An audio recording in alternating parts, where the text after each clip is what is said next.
Suspicious Minds by Elvis Presley. I'm going to be covering this at 3 levels of difficulty. A basic open chords version with not one bar chord in the entire song, an intermediate version with some bar chords and a little bit more of the riff, and then a full as the original recording, which is quite advanced, doing this kind of Hendrix style flick-ons and double stops licks. It's quite advanced, but it is a little slower. All of this is easier to play on electric guitar rather than acoustic, so grab whichever one you prefer and join me to learn this fantastic song by the king himself, Elvis Presley.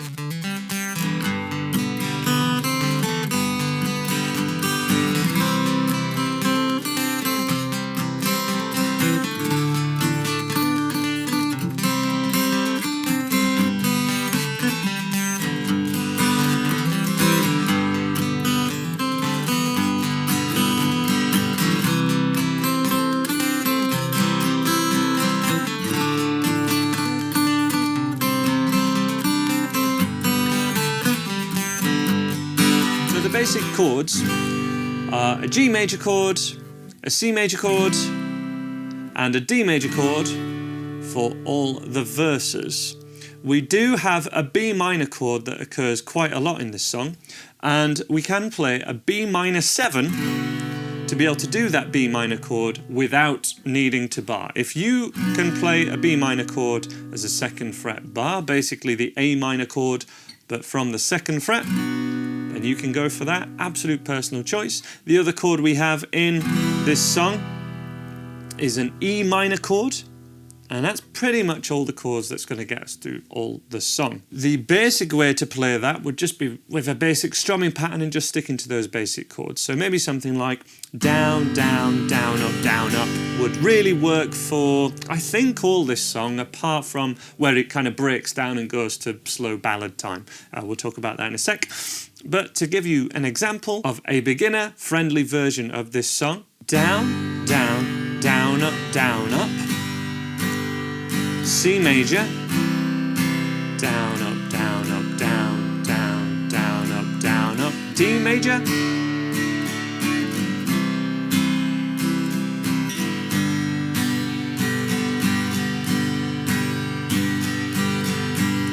we're caught in a trap,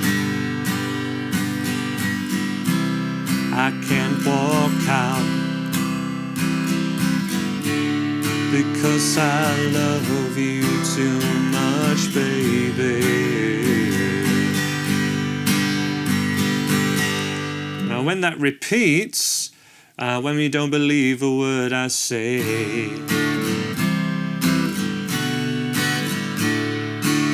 just down, down, up per chord, and we go D major, C major, B minor, D major. I don't like the D7 there, I wouldn't play a D7, but you can get rid of that on the chord sheet by clicking Simplify. I link to that chord sheet in the description of this video on YouTube and at the top of the screen on my website. So for that second half of the verse, why can't you see?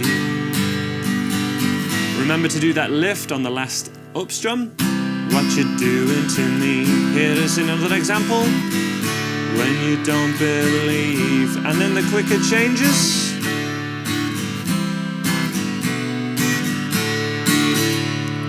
Chorus chord progression, no matter what way you're playing this, a beginner or advanced way, I'd pretty much play the chords like this. We can go on together with suspicious minds.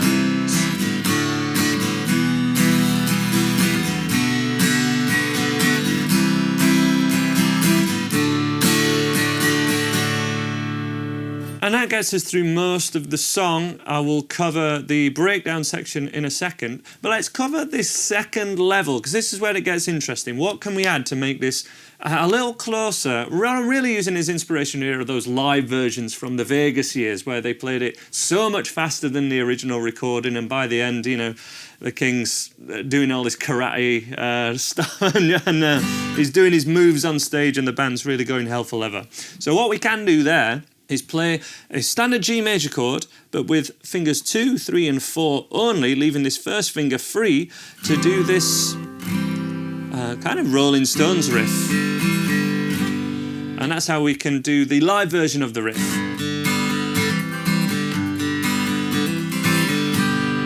And we also have a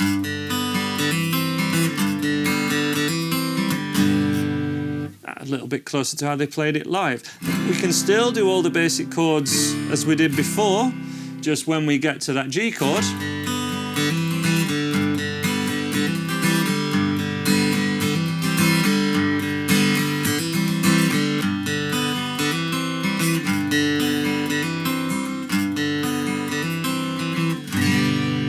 Couple of different options there, but they're all mimicking this original way to play the original recording, which uses this technique. Now this is very reminiscent of Hendrix, plenty of John Mayer stuff is played like this. And you need to be comfortable with playing bar chords before you can do this, but a cool thing to note is I'm not really barring with this first finger at all. I'm only hitting down string 6 on this first chord, which is just the G chord. String 6, 5, 3, 4. So finish 2 strings not needed, so don't bar them, rest that first finger. We do need a little bar here, a mini bar if you will, very rock and roll.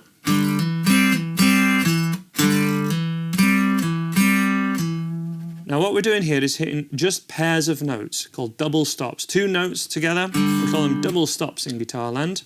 And with the first finger we're going to hit string 4 and 5 first, and then string 3 and 4. Anyone can do that. Then we add the third finger just as a hammer on at the 7th fret, just on string 5.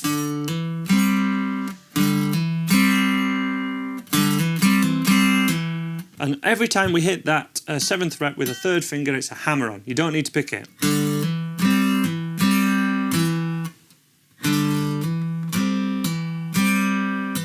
That's what enables us to get the speed. Now you can keep that first finger kind of flat. Some people will find that easier, some people will find it harder. If you just bar string 5, 4 and 3, you can just keep it still. I'd only do that on electrics, that's really difficult on acoustic. But either is open to you.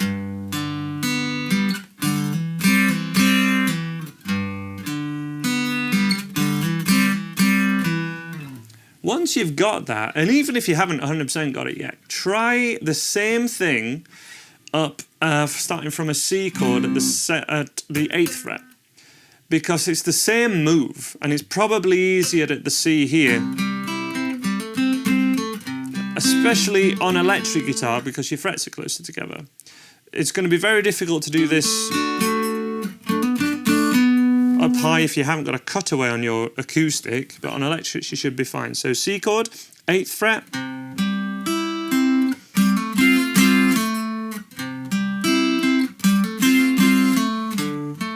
then at the 10th fret on the D chord,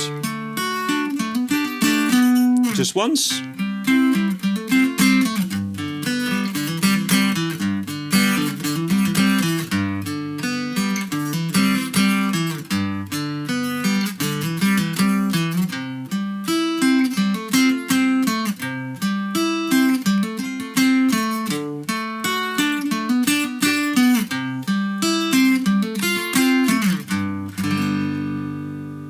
Hopefully that's something you can have a good attempt at for now and work on it later. And even if you can't, it shows you that when you're looking at bar chord shapes, it's not always about playing all 6 strings and holding down that first finger all the time at all. In fact, you want to be relaxing and keeping a bit of flexibility to be able to do these cooler bits. The melody I was playing in the original demo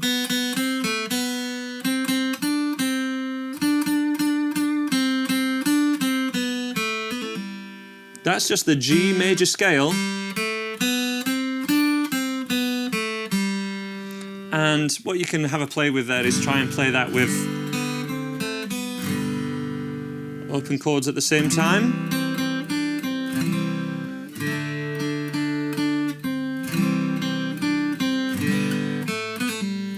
That is something we covered how to do really extensively in my fingerstyle courses.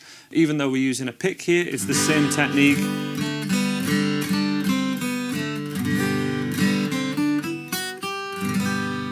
Playing a melody. At the same time as chords is a fingerstyle thing, so even if you're not used to or not wanting to develop that fingerstyle thing, it's really handy for these kind of riffs. Then the big part of the song until the end is the breakdown section. So this is after the second chorus.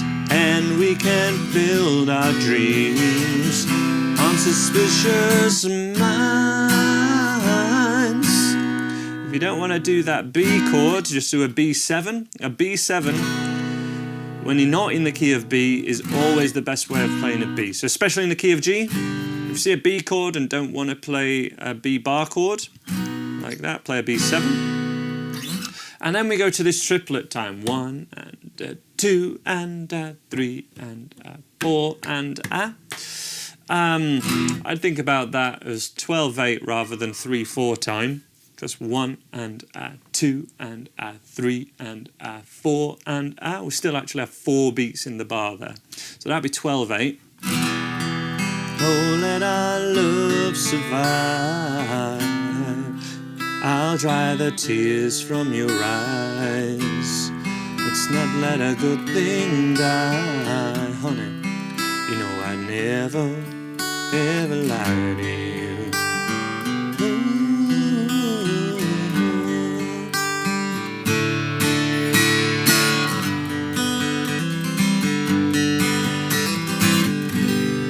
So that was after the B chord on Suspicious Minds. E minor.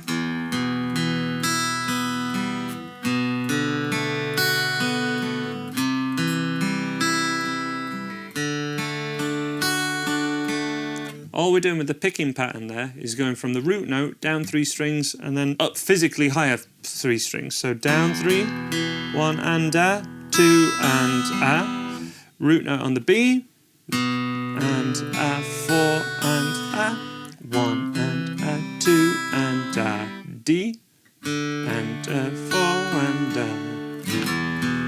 let's not let a good thing die, honey. I would never, ever lie to you.